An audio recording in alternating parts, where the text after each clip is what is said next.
Start! Fire! Sorry. Can we start? We started? Hello, how are you? I'm Emilio Santini, and this is... I'm Wesley Fleming. And we are here co-teaching a class at the studio of a Corning Museum. And we're going to do the usual demo because they decided that we are stars, so they want us filming us. So do you want to talk a little bit about what you're doing or about Yes. your life? So we're both working in this class using the quote-unquote Venetian technique with soft glass, where we are sculpting pieces with natural forms. So Emilio is going to make something, I'm going to make something separate, but if all goes well together, they will go together at the end and make one piece. Yep. So it's a bit unusual for me working with soft glass in a class here, although when I teach my classes in Paris, I usually do demos for soft glass. But I thought since West is the new generation of lamp workers, the one that is after my generation, because there are others that are even younger than he is, I thought that since this is my last class at the Corning Museum of Glass that I'm going to teach, I thought that would be very nice and interesting to pair with him. It was so far a great experience. He's a great guy. He's a guy that respects nature. He's also very, very, very skillful lamp worker, that you can see from some of his work that he has there. The students have been very, very happy with him. Not very much with me, because you can see that what they are trying to do is all his work than mine. But I'm very happy for them. It doesn't matter to me. So I'm going to try to make, since this is my last class in Corning, I'm going to try to make in honor of my father that died 3 years ago. One of his, similar to the silhouette that he used to make of naked women that he used to sell 50 years ago or 60 years ago. And then Wes is going to make... I'm going to be making a trout lily, hopefully just like this one. They're a spring wildflower of the Northeast, but I guess Emilio also has them where he lives. Yep. And again, this is all soft glass, soda lime glass, 104 coefficient of expansion. Yes. So go ahead. You go ahead. No, you go ahead. You go ahead. No. Go ahead, explain what you're doing. Okay, so I have several different colors of yellow, which I have mixed together randomly to make a nice patterning. And I made it into a big hot gather and used my mashers to squish it flat. And now I'm just going to add a little bit of decoration, these little black dots. They're very randomly applied.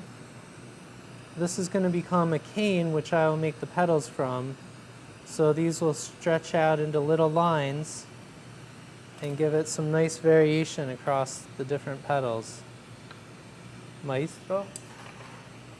Maestro, after you. No, go ahead and explain what you're doing. I'm finished. No, you're not finished. I'm done. So anyway, like any other demos that I do online, whatever we're doing, that I get broadcast on YouTube, is basically just a demo for the class, because we're not here to show off. We're here just to continue the class. And so like he started explaining what he's doing, and I'm going to explain what I'm doing. I'm going to make a woman with the same style and technique that I learned from my father. It's going to be a woman with the two legs together. Lucha makes them as well. I don't know where he learned from my father too. But anyway, so I start with the gather, a little bit elongated. I put it down, and with the knife, I create a wedge shape, like this. So it's wedged this way and wedged this way. And this is part of the, it's going to be the butt, is going to be here, the gluteus, and this is going to be the Don't remember the name. What are they called in English? Thighs, thank you. I did it on purpose so you can hear that we have people in the class. Otherwise they are... By the way, you guys ask questions if you have any questions, okay? Then I'm gonna divide the two legs with my shears, reheat them. And meanwhile, Go I ahead. am encasing this flattened piece of glass I've made with clear. I'm wiping it in a way to try very hard to not trap air bubbles in the glass that I'm building up. Otherwise, those might want to cause it to crack or have other problems later. So I make a very hot gather of glass, and then I really force it down in front of the rod to push out air bubbles as I go. And if I get a little too much of the clear, I wipe that off because I don't want this to have much depth. Why not? Because I want them to mostly see the yellow of the petal.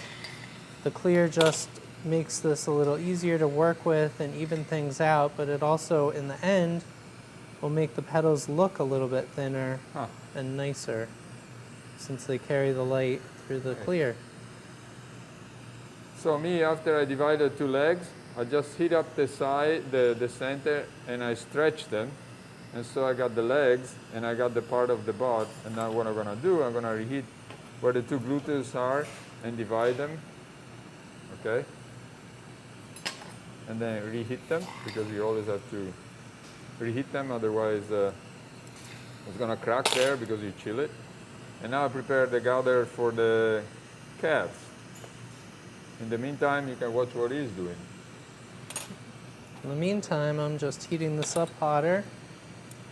I'm going to use my mashers not to flatten it anymore, but to chill the outside of the glass as I'm heating it up.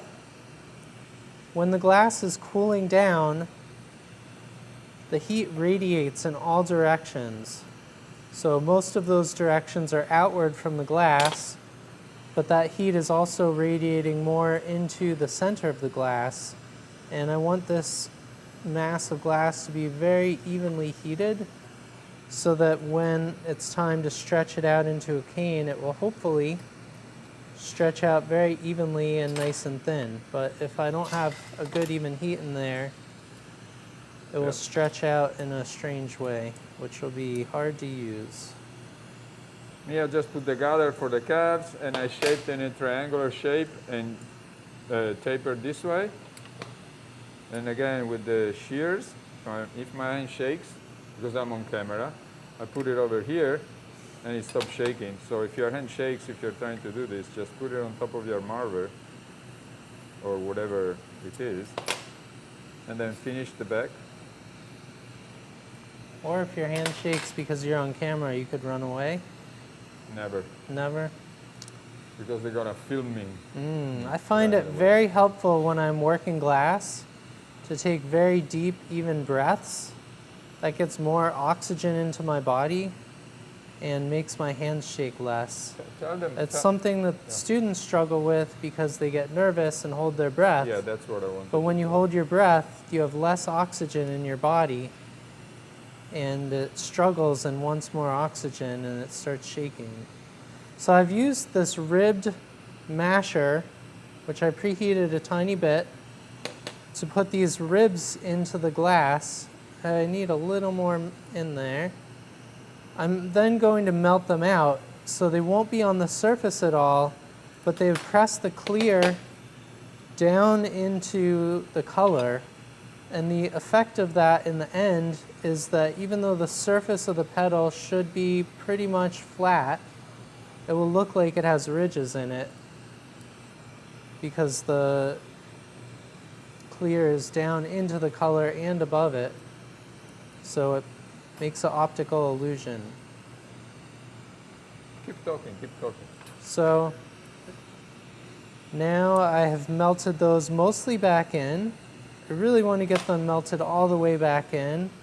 I'm using my mashers again just to chill the outside while the heat works throughout the glass.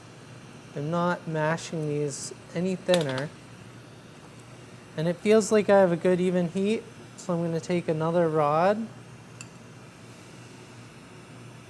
I'm going to pull this out, and hopefully I don't run into Emilio or one of the students with the cane. And if all goes well, it will turn into a very nice long flat cane, which will give me a lot of petals to work with. Ideally, I will have much more cane than I need so that when I make mistakes later, I have more resources to fall back on.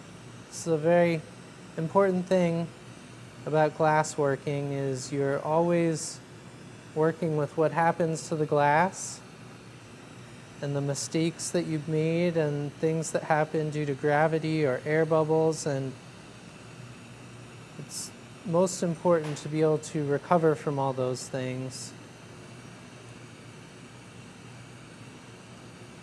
Any questions? Guys, you always have a lot of questions. Today, nothing. Anna? Anne? We asked all our questions. So, they can talk, they're not dumb, okay? So, you know what, Emilio, can you explain for us? No. I knew you were going to say no, but I really want you to explain for us the Venetian technique of Oh, yes. control that Yes. you're doing right now, where you work from the One end to the other end. butt and you kept that hot, but Yeah. how you're going from one end to the other. I would like Yeah. you to explain that again. For you or for the public? Both. Oh, God. Anyway, so, no, I'm just kidding. Yeah, no. So what she just asked is it's very interesting, because some people probably that are viewing this and will be viewing it later don't realize that soft glass does not behave and is not a forgiving glass like Pyrex, okay? So the way that we invent is we figure out how to work glass, lamp working glass, soft glass, is that we work from one side of the object, one end of the object, and we move all the way to the other side, the end of the object. And while we're moving from one end to the other end, the part that I just made does not receive any more heat. And so I just flash, when I build enough mass for the trunk, I just kept flashing just the hips, but no more heat on the bottom of part of the legs. And now that I'm finishing the trunk, as soon as I start preheating the chest to put the breast on, I'm not going to put any heat from this line, from the rib cage and down. And gently, this is cooling down. That doesn't mean that it does not need to be annealed, but that's a technique that allows you to make even bigger objects. You can make figures that are 10 inches, a foot tall, and without having to anneal them immediately. And so me and even Wes are batch annealing everything at the end of the day. So, right? Yes, sir. So I'm preparing to make the breast. So often by the time that we're finished working on the piece that we're working on, you can literally hold it in your hand. Right. So if you were to put that in a hot kiln, it would shock it Right. and cause it to crack. So everything, almost everything that we make needs to go in the kiln cold and be brought very slowly up to temperature, Yeah. and then slowly back down to temperature.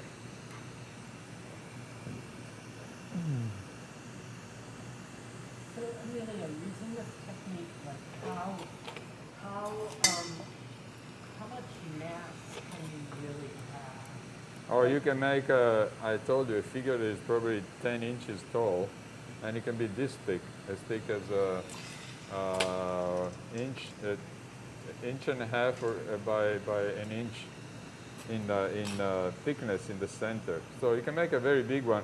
Naturally, you cannot heat it up all by yourself. Usually, like Lucha Bubaco, when he makes his work, he usually has a person on his side when he makes the bigger pieces that preheats the gather for him. But Wes graciously introduced the entire class to, let me show for everybody, those objects here. There are, see if I can knock down everything. Those are small kilns. If you want to take a shot. Those are small kilns that are actually, Wes, can you explain to them? They're made for the beauty and salon industry for heating up curling irons and hair flattening irons. But they come right up to the temperature about 900 degrees, or somewhere between 8 and 900, where it makes the glass very easy to work with and much less shocky, especially when you want very large gathers all at once. Yeah, so I can put a big chunks of glass there, or in the entire rod. It goes in for about, 4 inches, 3 inches in. Yeah. And you can reheat it, preheat it, and then come out, and you have 4 or 5 of those. It come out and it melts right away. So unfortunately, for the people from Murano, where I come from, this is much better than the portacanna, or what do you call it that in English? Rod The rod holder? Rod holder. So, and they are relatively inexpensive. And they are, this one here that you saw is $55. There is a smaller version for $25, right? Well, the one that I paid that amount for, I bought at least 10 years ago. Well, maybe the other is $30. It's a little bit smaller. And the inside is not clay, it's porcelain, right? So, as Wes was pointing out to the class the other day, is that it doesn't pick up any dust. So there's no ceramic like those kilns, the pickup kilns that we have. So you can also use it as a pickup kiln. But you can also, is that a friend of yours that put a controller on it? What did you say? I think that was one of our students. Yeah, they put a controller. You can put a controller yourself. And so the one with the, I don't know what you call those, infinite switch, I don't know. They go 1, 2, 3, 4, 5, and high and low. And so hook up one of those so you can control a little bit better the temperature, because although it goes at 900 degrees, but if you leave it there for an hour and use it as a pickup kiln, it's going to slump it a little bit. So if you want to avoid that, you got the little controller, and then if you have a pyrometer, an optical pyrometer, you can measure it. But it can be used as a pickup kiln if you get the right temperature, right? Yes. Yeah. So it's an interesting device, very inexpensive. The only thing that I don't like about it, yes, there is something that I don't like about it, is that it's not insulated. So you have to be careful not to touch the very top of it. So it's not insulated. And so you can always insulate it yourself with fiber frags all the way around. But besides that, I'm going to buy it when I go home. So Oh, it passes the Emilio test. stop it. Stop it. So while Emilio was explaining about the curling iron heaters, rod warmers, I started pulling out this cane into the petals that I will use for the flower. So I'm working with a much smaller flame than I was working with before, so I can get a nice taper to the small amount of glass, and it also comes out very thin. And you can see already between these two that I made, because of the random dots of black on the cane, how they're slightly different. So that will make a nice variation for the flower.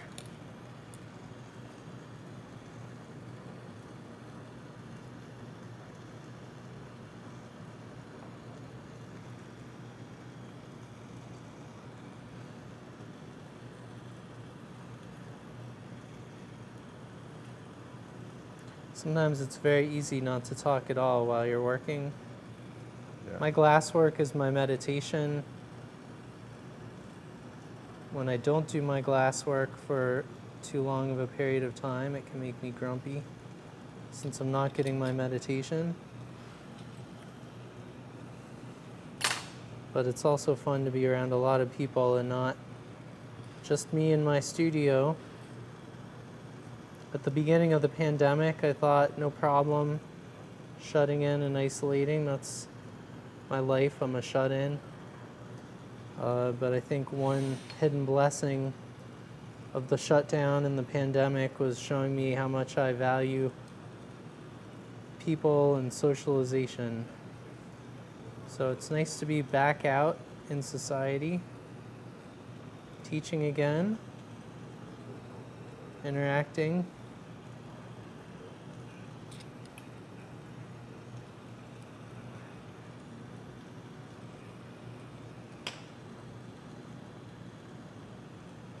So what are you doing now, Maestro? Oh, I put a scorpion. Oh, you're almost done.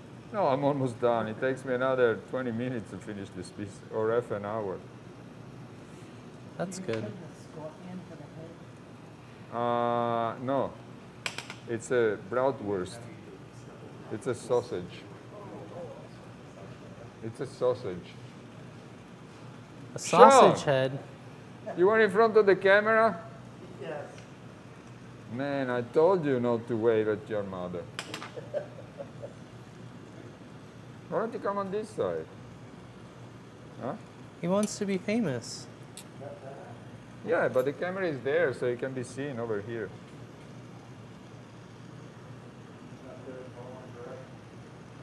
So I have a mask because COVID. I have a pair of glasses because I'm working.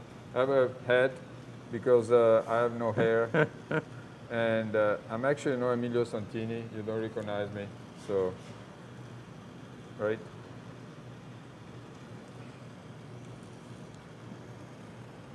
We're still all hoping to find out who you are. Oh, yeah.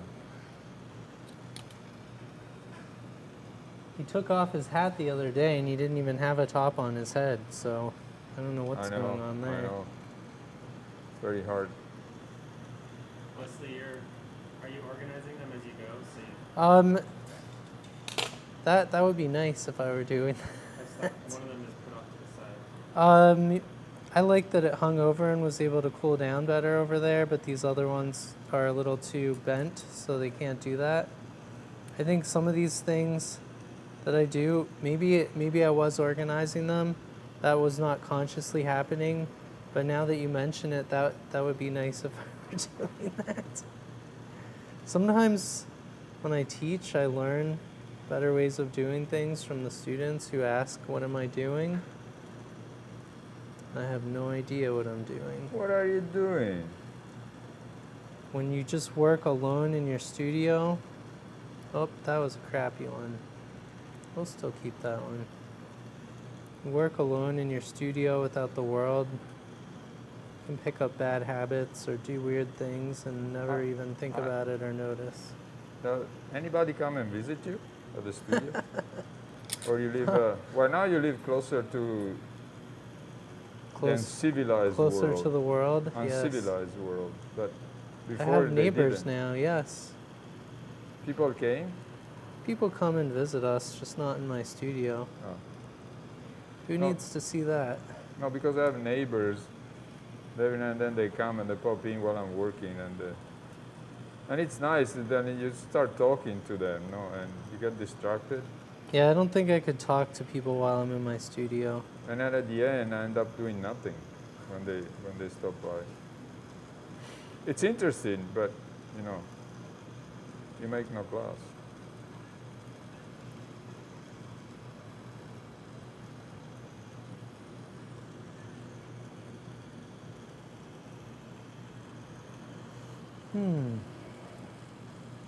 So this is a slow process, making the petals. Theoretically, if you're gonna have no problems while you're making the piece, 1, 2, 3, 4, 5, 6. This will have 6 petals, so in theory I could stop right now. I don't need to make any more. But in reality, things never turn out quite what you expect. So I always like to have at least at least a decent number of extra parts so that when things fail, I don't have to quit immediately or try to suddenly make the extra part in the middle of the process. And When you, yes, Georgia. the second punching, when you put that little bit of an angle in it, Yes. can you tell me why? Okay. So when I go to place these on the flour, if the puntee is in line with the tip that is going to be melted onto the glass, it's much easier to control where it goes than if it's, say, like this, and then I have to kind of move my arm around at a weird angle to try to control that. So I always like to have the tip that I will be working of whatever sculpture I'm making in line with the puntees. Sometimes it takes quite a big bend to make that happen. In this case, it's just a little bit of a gooseneck.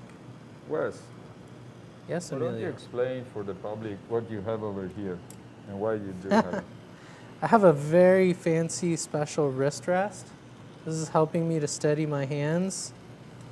They're hard to find, but if you go into your local hardware store, they might have some for $4 or $5. I just stick it in the torch, and then as long as I haven't used it, I don't want to burn myself, but I can rest my wrist straight on it, and it makes my hands much steadier than just trying to hold them up here. It also takes a lot of the pressure off my shoulders. So because this is what I do with my life, making glass, I want to be careful with my body of ergonomics so that I can hopefully still be doing this when I reach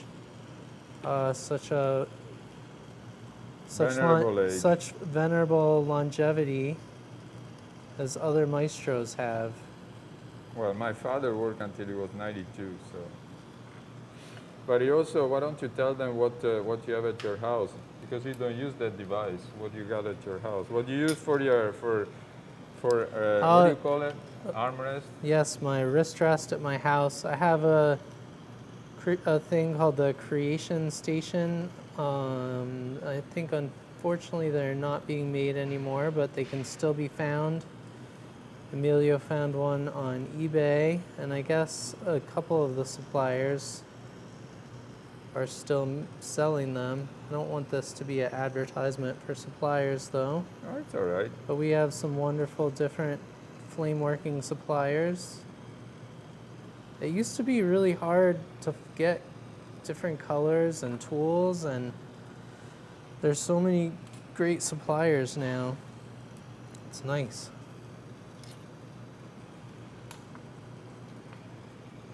But it's very important to take care of your body. Oh, Think about how the angle you hold your neck. Have good eyewear to protect your eyes. Keep your tools in good condition. I screwed out the arms, sorry. As put long the as they can shoulder- hold a flower, But I it will put the be shoulder okay. too much in the back. It's all right. Yes, please, Hannah. You're using yellow for the petals. Yes. Does that help you identify where the heat's going so you can get an even flow of the petals? I should put I this would part say- forward instead of like this. It's easy to Right. see when they have a nice heat because the yellow turns that orange color when it's hot. But I really, anything that I'm pulling into a cane like that, I think at this point No, it I'm was pretty supposed good at to seeing the hold heat, the but for flower, you so maybe this it part would of be the arm should easier. be forward. When you were And I pulling put your them like blue this, petals huh? earlier today, was it hard to see how the heat was? Okay. Well then I guess the answer is yes, What a great the yellow idea. is helpful for that. Sorry. Unfortunately, I didn't plan that, but we can take a win with that. Yeah, that because it's I can more heat up easy. this area and just move it a 2, little 4, 6, 8. bit. Even if you crack, it's small enough that I'm I gonna can make move one it. more petal. So we're gonna do it. That way, I'll have some nice variety to choose from as I'm building up the flower. If I were in my own studio and I was gonna make a bunch of these trout lilies, I would have made even a much bigger cane, a much longer, and then I would just probably spend a whole day pulling these petals, and that way I would have all the different petals I wanted, easy to match up, and just make a bunch of the trout lilies at once. I do a similar thing if I'm making wasps or bees or dragonflies. I just make a whole pile of wings at once. It can be hard to make matching pairs of wings. So when you don't have to match them up and you just have a pile to choose from, life is much easier.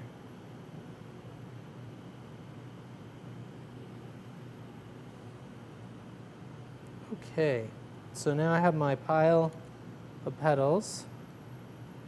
Still have 2 punties left, that will be helpful. I'm just going to remove the little hook from the end of this so it doesn't poke into anything and it's easier to use in the future. I might even take off this punty.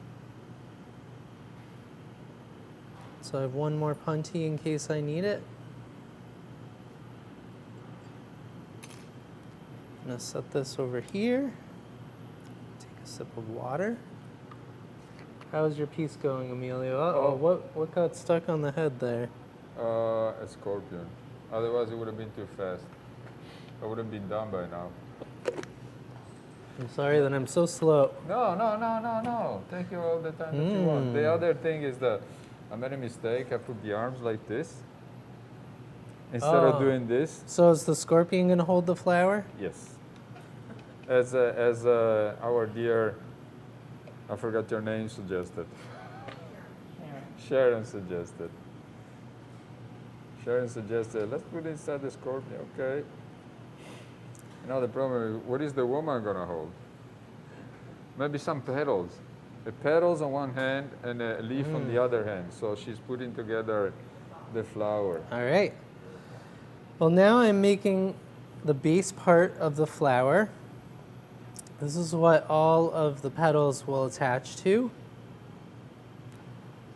And now I'm going to make the pistil. Pistil. This is the center of the flower, the female part, which will pick up the pollen from the stamens. Is that correct? The male part. Can I say something? If you insist. No, and then I shut up. Not to make mistakes, okay? This is called pistol, but it's not a pistol, a gun, because we are against guns. But anyway, that's all. I am against guns. That's another subject. Okay, so I've made what is the ovary of the flower, and then the pistil, which is the center part. I'm just going to put a little dot of a darker color at the top. This is the part that receives all of the pollen from the stamen, probably not just of this trout lily, but of other ones which are growing around it for pollination. And then I will start working on a structure that will help the piece hold together as I work. So, kind of looks like a rattle maybe. A what? A rattle. What is A it? thing that a baby holds that makes a shaking okay. sound. Or a maraca for playing music. Maracas, yeah. So I have some clear, which I have attached to that. This is going to be structure which will be removed at the end of the flower, but it will help me as I build up the flower. This is bridging. Don't need you anymore.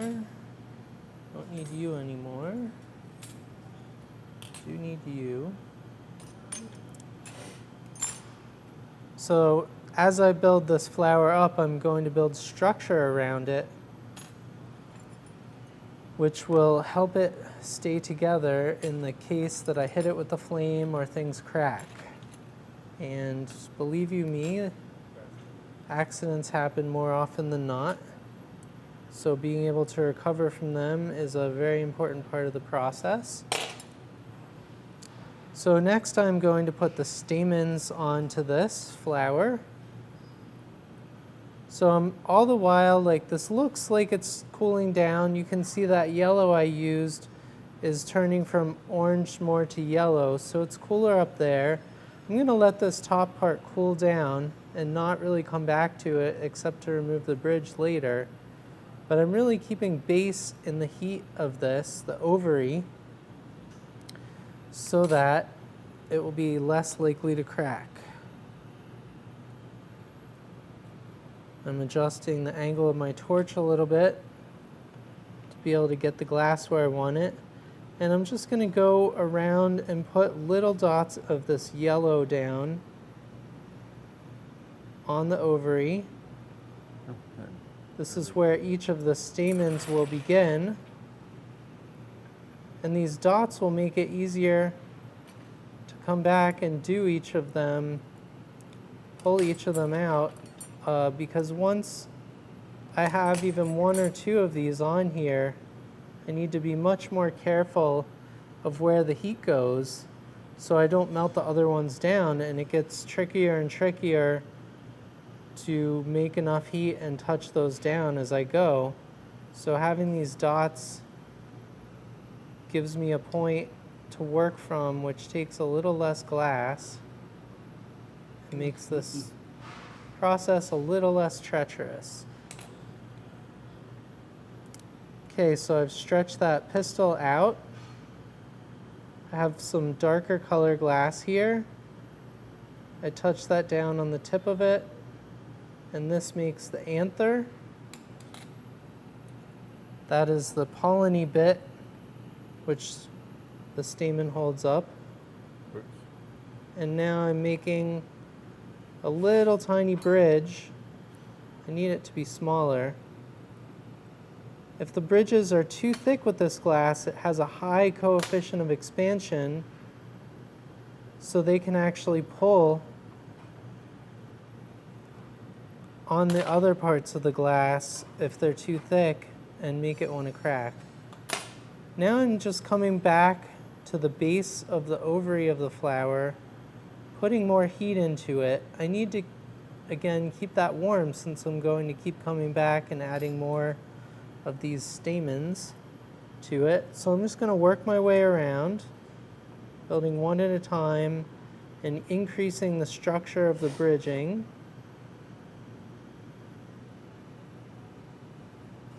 And this yellow glass is very soft, so it pulls out nice and thin with not so much heat. Again, this is a trout lily which I'm making. They're a wildflower which blooms in the woods in the spring.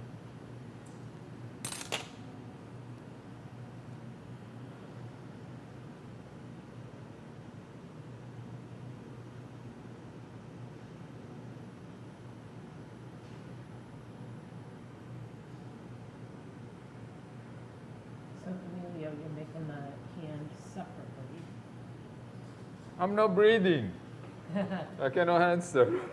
Deep breaths, Emilio. Sorry. Yeah. I'm making the hands separately because it's easier, particularly from the position of the arms, because if I try to make the hands there, I'm going to melt everything. So, Are you going to put feet on her as well? what? Are you going to put feet on her as well?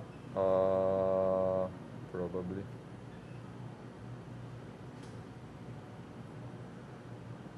I noticed when you were making the scorpion, you did the same thing with the heat. You went from the inside Yeah, of the yeah, scorpion yeah, yeah. out. Yeah, thank you. Can I hire you as you describing what I'm doing? Absolutely. I'd love to. Absolutely. So it's a teeny tiny hand. I don't know if you see it. Can you see it? Okay. And just to compare with my fingers, you can see how big it is. And yeah, it fits. It's a little bit larger for that figure, but you know, This is corny, everything is big, right? What's the biggest thing in Corning? Can anybody answer my question? The What's Palomar, the biggest thing in Corning? Cast glass lens. What? the biggest piece of glass, or just No, the the biggest biggest thing? thing. Like the mountain behind Corning is pretty big. No. What kind of thing do you want to talk about, Emilio? It's the ego The ego. is the biggest thing in Corning. Huh? I was gonna say Emilio's ego. No, my. Sorry. That's very good. Emilio's ego is one of the smallest things Thank in you. Corning. No. I have a big ego. But I'm very, very good at hiding it. That was a very good joke. Thank you. You're not gonna get anything from me, huh? I'm gonna give away all the demos, but not to you. No, I'm sorry. I'm just kidding. Yeah, but I think it's the. So another thing that Wes knows, I mean, I know a lot about Venetian glass, not only how you work Venetian glass, but the history of Venetian glass, and I worked glass blowing when I was a kid, until age 16, and so on and so forth. But no, not a lot. But Wes studied quite a bit the Blaszka. So if any of you has questions online about the Blaszka, well, them they can ask online. us questions. Who they should ask questions to online is the Corning Museum of Glass Raycow Library. They never. Oh This yeah. is the paid tell commercial them, break. Tell them. They have the greatest resource of glass information on earth and very nice librarians. So when you need something, sorry, students, you can email them and they will look it up for you and sometimes even give you too much information. Yeah. So if you want to learn about the Blaszkas, they are a good resource to go to. But although he's playing the cards of humble, the humble card, yesterday we went for a tour with the class to the museum, and we stopped for quite a while in front of the window of the Blaszka, and so he filled us with information about the Blaszka, not only how the pieces are made, because we know more or less how the pieces are made, but about their lives, what kind of lives they lived, what kind of what kind of lives they had. They were basically the only thing that they didn't have was a chain to their benches, but that's what he told us. Now he read some of the old letters that they were writing to each other and other documents, and it was interesting to know that, as he said, they didn't really have a life. They were just working. You want to add something to that? Yeah, I think there was a while where I just really, it was like my goal was to be as good as the Blaszkas at what they did with the glass. But in reading their correspondence and just learning more about them, and especially after the pandemic, I think one gift I got out of the whole shutdown was learning how to enjoy relaxing a little bit more and not worry about working when I wasn't working. And the Blaszkas, so many people aspire to their level of skill and say there are all these lost secrets. But really the truth is, if you spend your entire life working with glass, especially if you do almost absolutely nothing else, you build up incredible hand skills. This isn't to discount the lineage of glass workers that they came from. Yeah. But at the end of their lives, they basically did nothing else. They had, if you don't know what a dumbwaiter is, it's like a little elevator that you can operate with ropes. They came down into the basement where they worked. They wouldn't take a break to eat. They would the mom would send food down on the dumbwaiter, and they just sat there and worked and worked and worked and worked. And, you know, in some ways probably had a very beautiful life, but in some ways probably a very sad life too. So I enjoy glassworking. I love doing it, but I also enjoy living my life. I love going on hikes, spending time with my wife and my dog, being here teaching. It's very nice to interact with other human beings. So now you can see, look at that, you're so good with the camera. You're in there. Yes, I see it up there. You can see I have the ovary, which I've been keeping warm. I have all of the stamens built up, and then I have this structure which looks like a little bit of a crown or something over it. This is bridging of clear glass. This will all be removed afterward. And it is important, again, to keep these nice and thin, thick enough that they will hold things together if it cracks or if I have a problem. And that will help me recover. As I've said before, one of the most important things about working with glass, and probably most other materials, is knowing how to recover from your mistakes or from the natural tendencies of glass. So the bridging helps me with that. But if it is too thick, as it cools down, it's going to put stress on those parts and want to destroy them. So I have all those parts together. Now I'm going to begin adding the petals. Are you writing notes to each other there? No. Not for your notes. No rush, but it's 15 to 12. Wow, that was a quick 15 minutes. No, it takes 15 minutes to 12, but don't rush, because Okay. we can do an extra 10, 15 minutes, so don't have to. Okay? Just do what Sorry you to have to put you do. on the spot. Do what you have to do. It makes it more fun. Ah! Sorry, it's hot.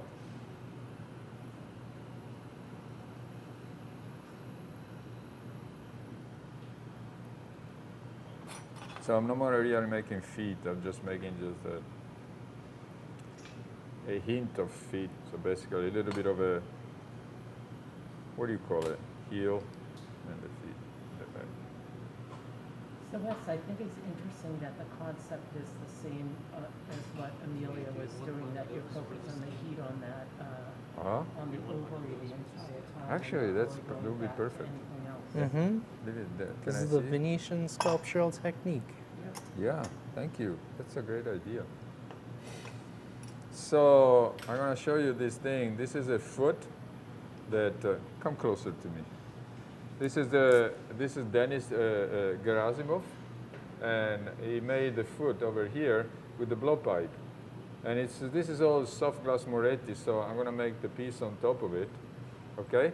And then we're going to try to. That is the easy part. The difficult part is to make my piece fit with this flower. Thank you, Dennis. That's better than a tripod. Much better than the tripod. You might have a bigger one. No. This is perfect. So while Emilio is making his feet, I've begun adding the petals. Oh, I just made a terrible bridge.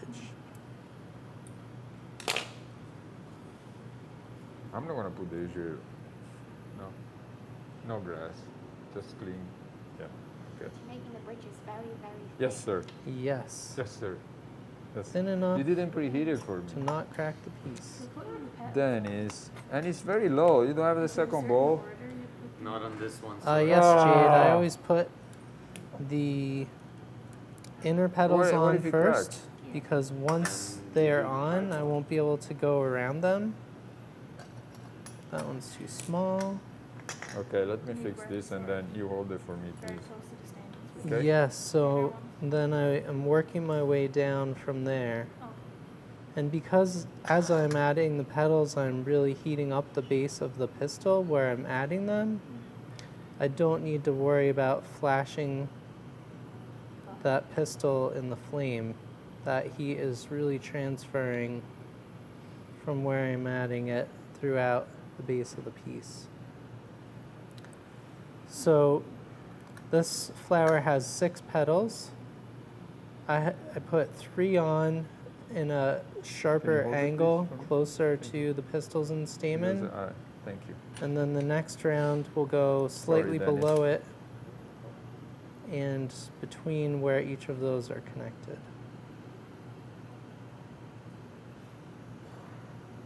Are you praying? Yeah, but it should be a little longer. Yeah. It's too short. Well, that was one of the first ones I made. Still, doesn't justify that it's too short and it's got only one sphere. Okay. Yes. Okay. Okay. Thank you very much. Thank you very much.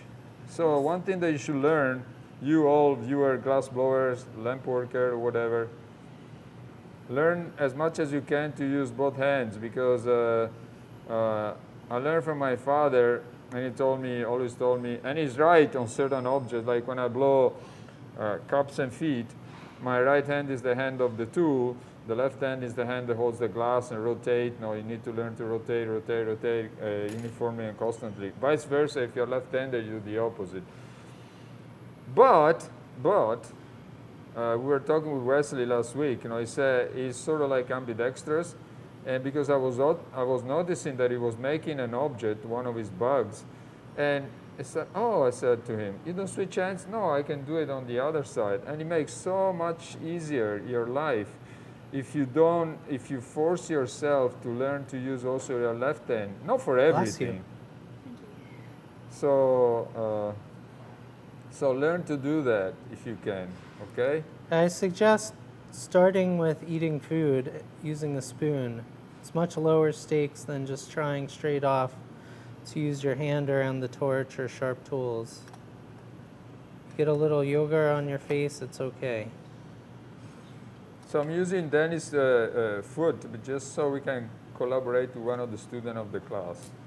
I usually, when I make those figures, I usually make a tripod and then elaborate, make other things sticking out. So the figure is more or less finished, and then when he's done, can I use this one as a sample? Certo. Grazie. Prego. Grazie. Ah! Sorry. Nice. Almost broke everything. Like that. But then, I need the... Can you give me one of those pedals, the smallest one that is there in front of you? Hold on, I'll get up. Emilio. No, you need them. I don't need them. I'm on my last one. Oh, really? Thank you. Oh, perfect timing. I want you to use my pedal. I didn't know you had extras. Sorry. Jesus. This from Massachusetts, huh? With the bridges, do you always put a little bend in them to accommodate for the contraction? Huh? Yes, and also just to kind of keep them away from each other. Right. Isn't it beautiful though? Shouldn't I just leave all those bridges on there? Looks almost like a spider web. Yes. Someday I need to make a spider web. Amazingly, something I've never done. Okay, so I have all my petals on. No, I stole two. Next, I'm going to add some sepals. The ovary has gotten really cool, so I need to heat this up a little bit more. Ugh.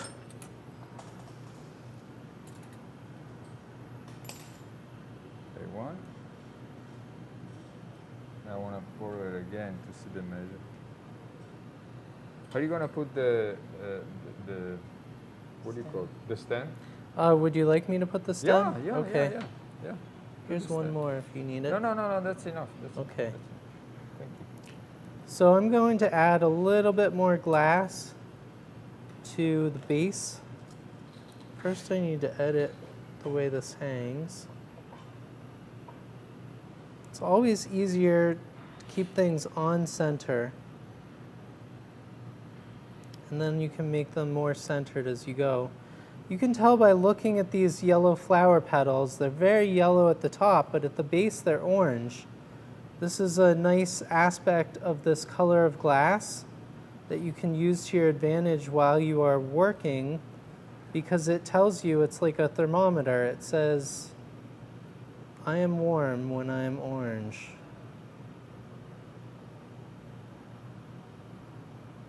When it becomes red, then it's very hot. Maybe that big it will fit in our hands. We'll see. I think it would probably be good to put a little stem on it anyways, and that will help you counterbalance. Put a stem. I'll put a stem. You know what I don't like, Dennis, is the color. Can you make one now? A different color?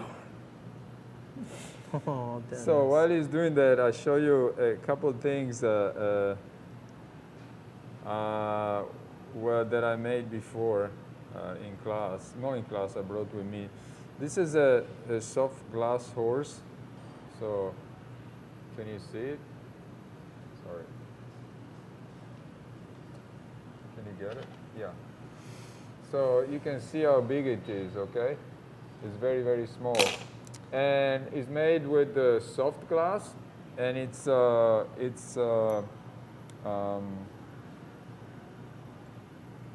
kind of technique that I call gestural glass blowing.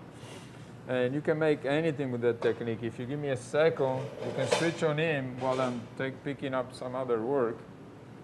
So I just looked at the time and I saw that it's 5 minutes of. I was going to put all these sepals on very nicely. Yeah. But now I'm just slapping a few on very quickly. And I'm going to add the stem, give it a nice counterbalance so that his scorpion lady can hold it. Because I still need to remove all the bridging. So I wanted to show you those. Those are made with what is called gestural glass, okay? And basically it's a random glass thread that you build your figures. Those are very small, but you can make anything that you want, even any size. We even started at the furnace, and it's very interesting that nobody picked it up as a technique, but some of you can start using it. Some of you that are watching can start using it and make any object that you want. Basically, you add, like if you were adding wax or whatever. I just wanted to show one technique, and it's very, very simple. Let's go back to Wes. So I pulled the stem. I'm just adding a little bit more weight to help it counterbalance when your lady holds it. Very beautiful. Very nice. Thank you. I love your work. Grazie. Prego.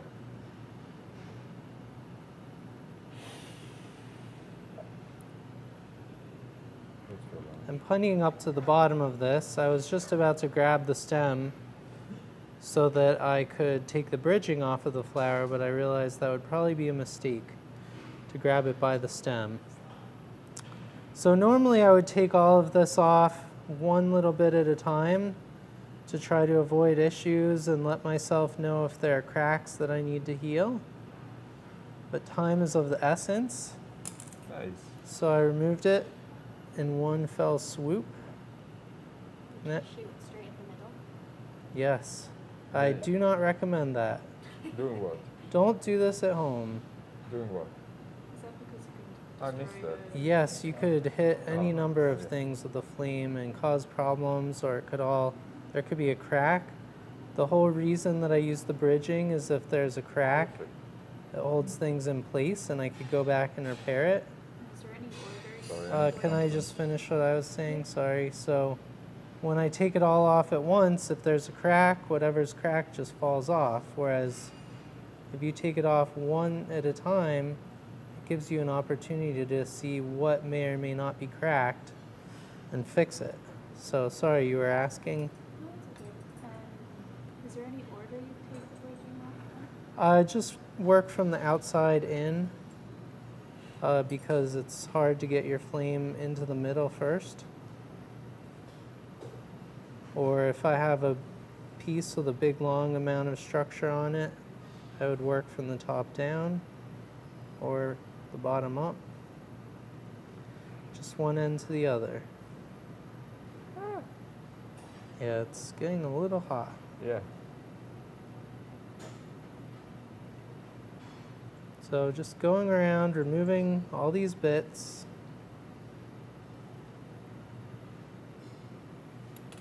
Very nice. Yes, normally this flower in real life hangs down more like this, but because I don't know if it fits. there's going to be a scorpion holding it, Or maybe the hands. you think it's needs to be wider or less wide? I have no idea. Well, you know what? Can you hold that up? Yeah. Oh, what about their hands? What about their Let's hands? go with this. What about their hands? Let's go with this. No. Yes. Oh. You do it. Will it It's balance? your call.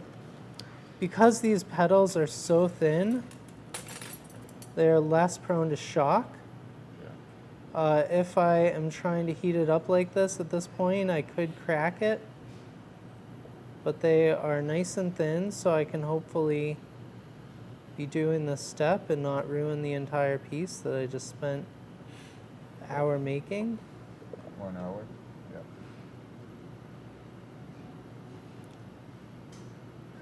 So I'm just bending these out a little more. Oh, is that for the yeah, okay. So that she can hold them more nicely. Yeah, perfect. Yes. And now I have to be careful not to grab it by the petals since I just heated them up.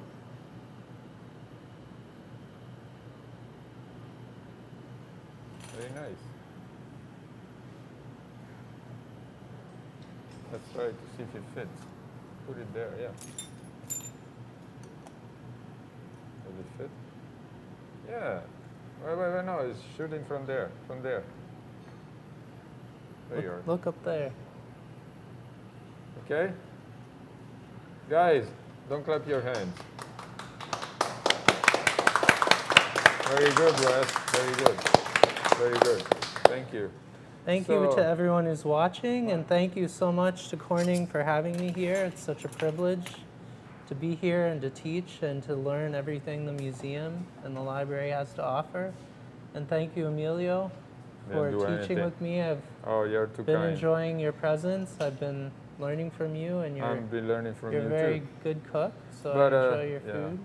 So, since I'm retiring from teaching at Corning, I'm sorry, I hit my microphone. Since I'm retiring teaching at Corning, he's going to be one that is going to pick up the sceptrum or the swords of teaching. And I highly recommend taking his classes because he's not only a very skillful lamp worker, I don't know if you took a shot of those.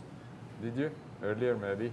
But he's also a very nice person, a very open-hearted person. Is that what you say? I don't know. But anyway, but he's also a very good teacher because he explains in details every single thing that he basically anticipates everything that the students has to ask. So I highly recommended him as a teacher from all of you that you are watching. And thank you again for all your patience and consideration. And, hey, do you want to take a shot of my scorpion there? Since Thank you. it's the last piece that I'm showing. And thank you to the students for being here. Otherwise, we couldn't teach. So Yeah. There it's you are. nice to be here in person. I made a Venetian goblets and then we put a scorpion since I got a spider inspired by Wes. Thank you again, guys.